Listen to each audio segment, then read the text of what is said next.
बुद्ध धर्म में हीनयान और महायान दो शब्द मिलते हैं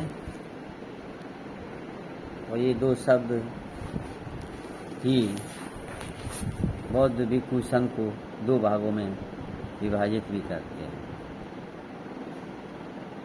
यहाँ एक क्लियर बात होनी चाहिए कि ये हीनयान और महायान जो ग्रस्त उपासक हैं, भगवान बुद्ध के धम्म के अनुयायी हैं, उनको इससे कोई लेना देना नहीं।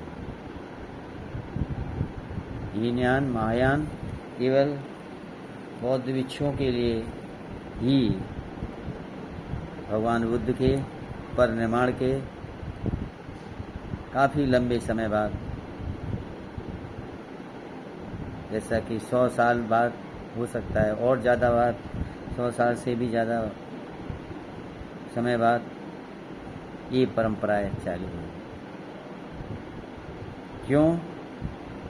क्योंकि संघ में कुछ ऐसे भी प्रवेश कर गए थे जो संघ के लायक नहीं थे।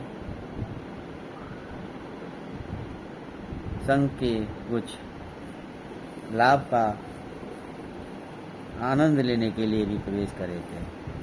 शुरू में भगवान बुद्ध ने इसीलिए कठिन नियम बनाया था कि ऐसे कपड़े पहने जो कचरे पर से उठा करके जो भी कपड़े सिलें, चीवर सिलें उसको, जिससे कि कुछ स्वार्थी लोग इसमें सम्मिलित न हो सकें।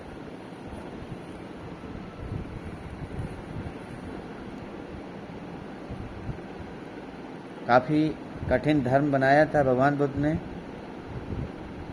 बौद्ध भिक्षुओं के लिए। ये इतना कठिन था जिससे कि वही वास्तव में इस संघ में प्रवेश करें जो धम्म के रास्ते पे चल सकें।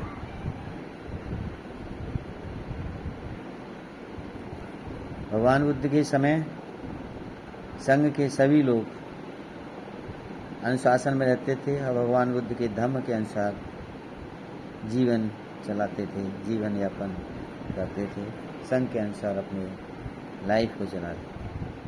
भगवान बुद्ध के सामने किसी को कोई भी नियम तोड़ने की अनुमति नहीं थी और न कोई तोड़ने का साहस करता था।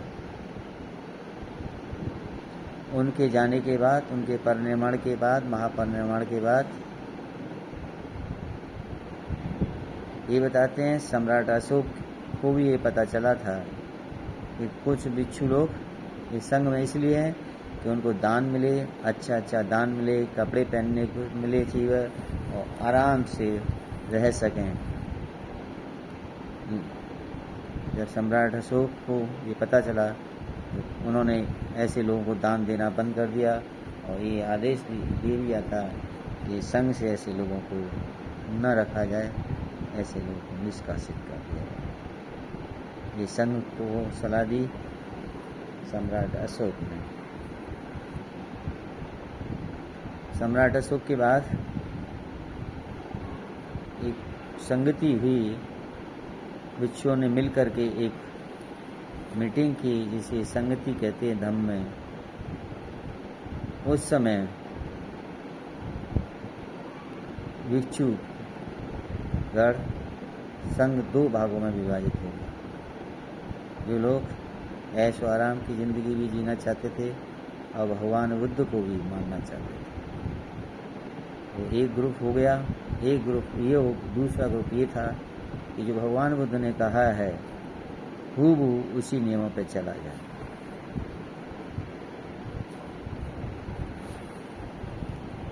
लेकिन जो भगवान बुद्ध के नियमों पर हूबहू चलने वाले लोगों की संख्या कम रह गई और वो अधिक संख्या हो गई जो भगवान बुद्ध के कुछ नियमों को नहीं मानने वाले थे। भगवान बुद्ध के वो 10 नियम थे जिन लोगों ने नहीं मानने के लिए, जिस ग्रुप ने नहीं मानने के लिए प्रण किया और उस संघ से अलग होकर के अलग भगवान बुद्ध के धम्म को मानने लगे, केवल 10 नियमों को छोड़ करके।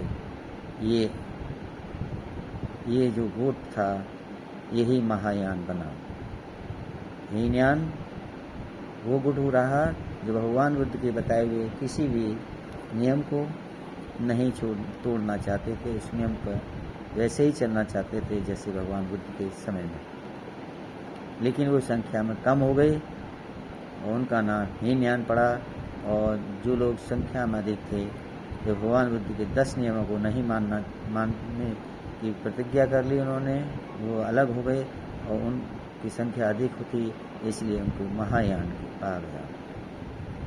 लेकिन ये गृहस्थ उपासकों के ऊपर न हीनयान है न महायान है, इस तरीका कोई भी नियम लागू नहीं होता। गृहस्थ केवल बुद्ध धर्म को मानने वाले हैं, बुद्धिस्ट हैं, बौद्ध हैं। उपासकों को इस मामले में कुछ भी पचड़े में नहीं पड़ना चाहिए। ये तो उन संघ में ही है, वो अलग अलग कुछ हो गए हैं। ये दोनों ही गुट भगवान बुद्ध के सिद्धांत को मानते हैं, भगवान बुद्ध को मानते हैं, भगवान बुद्ध की मेन सारी चीज़ों को मानते हैं। लेकिन महायान केवल 10 चीज़ों को नहीं मानते, बाकी हूबहू भगवान बुद्ध के धर्म को मानते हैं। महायान जो 10 चीज़ों को नहीं मानते, 10 नियमों को नहीं मानते, वो ये हैं कि ये लोग महायान खाने में टेस्ट का ध्यान देने लगे। ये जो भी खाना जो भी इनको मिलता भिक्षाटन में, उसमें अपने मनपसंद नमक आदि मिलाकर खा सकते थे, ऐसा इन्होंने नियम माना। और ये नमक को किसी एक जानवर के किसी सींग में उस नमक को रखते थे, जिससे इनको खाना हो उसमें से ले लिया करके और खाने में मिक्स करके स्वाद टेस्ट कर लेते थे। भगवान बुद्ध के अनुसार खाना जैसा भी मिलेगा वैसा ही खाना होगा, उसमें कोई भी टेस्ट नहीं देना होगा, नहीं देखना होगा। खट्टा मीठा नमकीन जैसा भी मिलता है वो सब को मिक्स करके और जितना उसे खाना है वो खा ले, बाकी बाद में रख ले। ये एक नियम तोड़ा महायान लोगों ने। दूसरा नियम ये था कि ये खाना जो 2 उंगल जो धूप में देख करते थे, जिसकी छाया 2 उंगल तक हो जाए तो मान लिया जाता था कि अब खाना नहीं खाना। परछाई आने लगी 2 उंगल की, इस तरीक़ा से 2 उंगल की परछाई आने लगती थी तो उसका माना अब खाने का टाइम ख़त्म हो गया। आजकल जो कहते हैं कि 12 बजे के बाद खाना नहीं खाएंगे, ये भी इन्होंने तोड़ा नियम महायानों ने।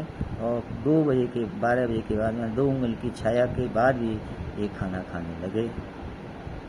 तीसरा नियम इन्होंने तोड़ा अगर इनको एक गांव में भिक्षाटन के समय खाना नहीं मिलता तो ये दूसरे गांव में भी भिक्षाटन के लिए जा सकते हैं, अथवा मिल भी जाए पहले गांव में, दूसरे गांव में भिक्षाटन के लिए फिर भी जा सकते हैं। भगवान बुद्ध के अनुसार भिक्षाटन के समय आप केवल एक ही गांव में आप भिक्षाटन करेंगे, उसमें खाना आपको मिले या न मिले। अगर मिल जाता है तो ठीक है, नहीं मिलता तो आपको उस दिन भूखा ही रहना पड़ेगा।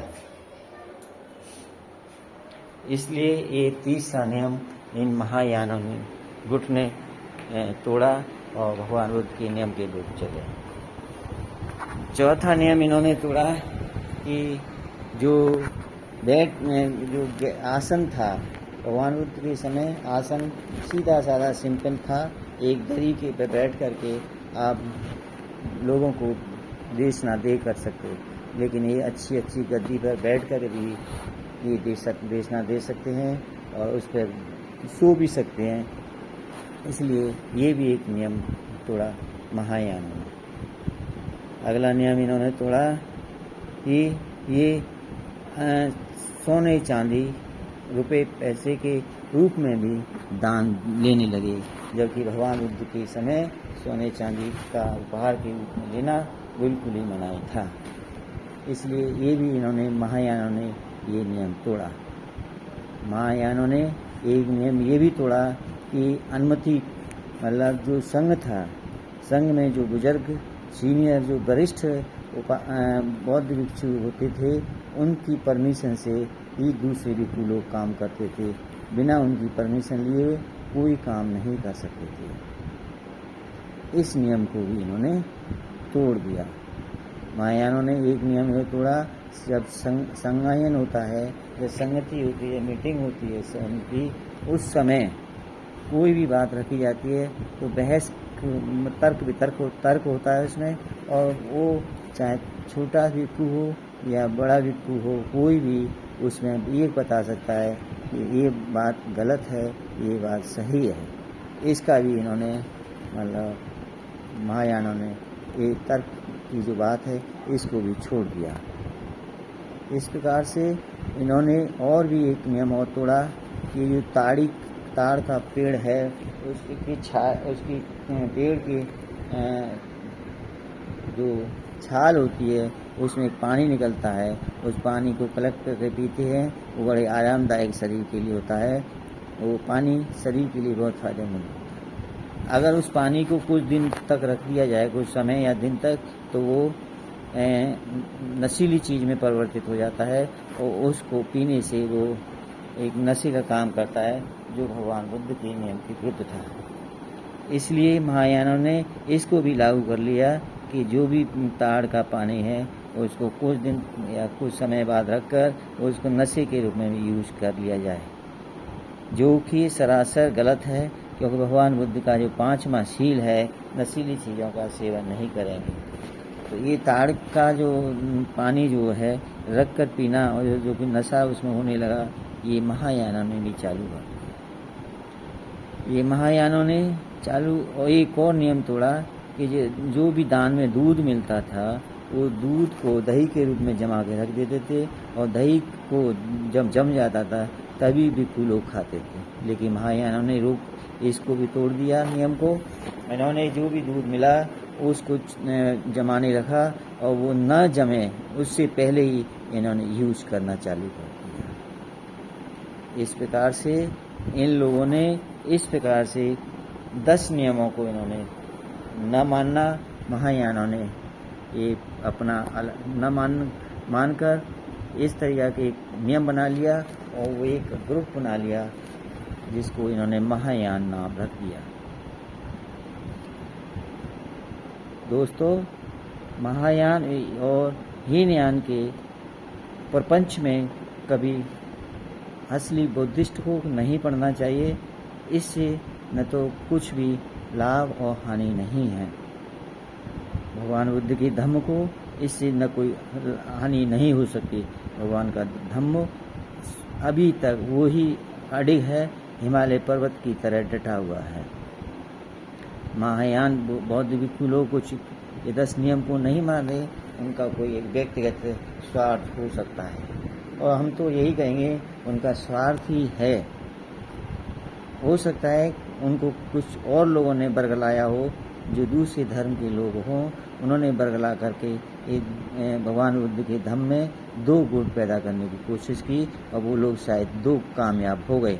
इनको थोड़ा इतना ध्यान नहीं आया कि ऐसे गुट करने से कोई फायदा नहीं होगा।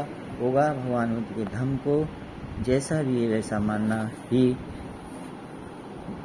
मतलब हित में है, मानव कल्याण में है।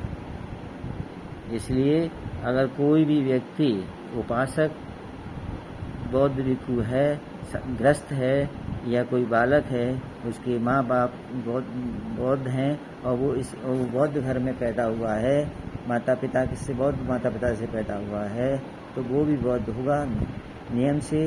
तो अगर कोई उससे पूछता है महायान और हीनयान का क्या मतलब है, या महायान हो या हीनयान हो, तो उसको उत्तर यही देना होगा कि ना महायान हीनयान ये बौद्ध भिक्षुओं के लिए है, और डिटेल में जो मैंने आपको बताया है वो आप उसको बता सकते हैं। दोस्तों, हीनयान महायान कुछ नहीं है, कुछ थोड़े से लोगों ने, जो भगवान बुद्ध को लगता था कि कुछ ऐसे लोग इस धर्म में पैसे वाले लालची लोग आ जाएंगे और जो धर्म पे भी नहीं चल पाएंगे, तो वैसे ही लोग इसमें प्रवेश कर गए, और उन्होंने भगवान बुद्ध के परिनिर्वाण के बाद ये फ़ायदा उठाया और 10 नियमों को तोड़ने लगे।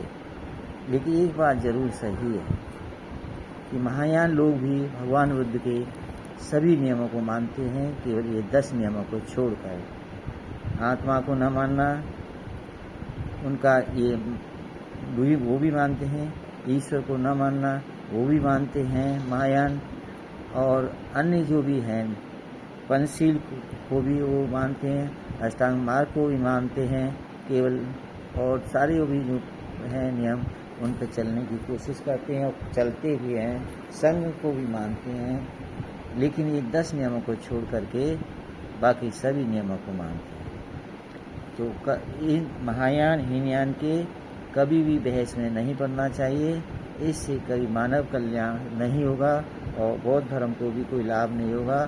अगर महायान मान रहे हैं, 10 नियमों को तोड़ रहे हैं, तो तोड़ने दीजिए, वो उनका व्यक्तिगत मामला है, लेकिन इससे भगवान बुद्ध के धम्म को भी कोई नुकसान नहीं होगा।